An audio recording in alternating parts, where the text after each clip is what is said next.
I'm not saying everything Bernie said has been wrong. He happens to be right on that one. Senator Sanders, I assume you welcome these changes. Look, this is a little bit about leadership as well.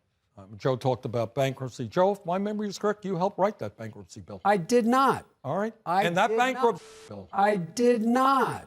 All right? And that bankruptcy bill, by the way, when we talk about education, we got 45 million people in America struggling with student debt. Some of them really struggling with student debt. And that bankruptcy bill made it impossible, very difficult for people to escape from that student debt. It was a very, very bad bill. You said, Joe, that a majority of the people in the Senate voted for it. You're right. Overwhelming majority. Overwhelmingly. Well, I voted against it in the House, and I was right. And I don't have to rethink my position, because that's what leadership is about, having the guts to take an unpopular vote. But it's not just bankruptcy. The difference between Joe and I on higher education is 4 years ago. It was not a popular idea, Joe. I'm glad you're coming around now. 4 years ago, when I said that public colleges and universities should be tuition-free, people were saying, Bernie, that's a radical idea. Well, you got states and cities and counties all over the country that are moving in that direction. And I'm glad that Joe is on board. But what leadership is about is going forward when it's not popular, when it's an idea that you get criticized for. So I'm proud of that fact, and I'm proud of my leadership on many issues.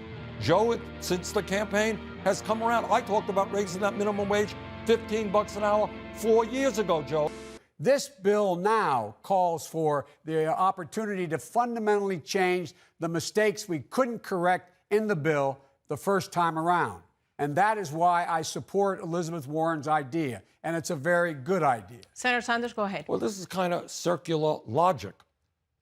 We're going to reform the bill that I voted for. Well, if you hadn't voted for it, and if you had rallied other people, as I try to do in the House voting against it, we might not have the problems with it we have today. You know, what leadership is about, Joe, and it deals with, whether, your opposition or your support, I should say, for legislation regarding gay communities and the so-called Defense of Marriage Act. You remember that bill, right? Senator, do you support gay marriage? No, Barack Obama nor I support redefining from a civil side what constitutes marriage. Gay marriage today is considered a little bit differently than it was 25 years ago. I remember that vote. It was a very hard vote. I voted against the Defense of Marriage Act. You voted for it. I voted against the bankruptcy bill. You voted for it. I voted against the war in Iraq, which was also a tough vote. You voted for it. I voted against disastrous trade agreements like NAFTA and PNTR with China, which cost this country over 4 million good-paying jobs. You voted for it. I voted against the Hyde Amendment, which denies low-income women the right to get an abortion. You have consistently voted for it. I don't know what your position is on it today, but you have consistently voted for it. In other words, all that I'm saying here, we can argue about the merits of the bill. Vice President Biden. It takes courage sometimes to do the right thing. We were dealing with HIV and AIDS, and people were like, it's okay, let them die.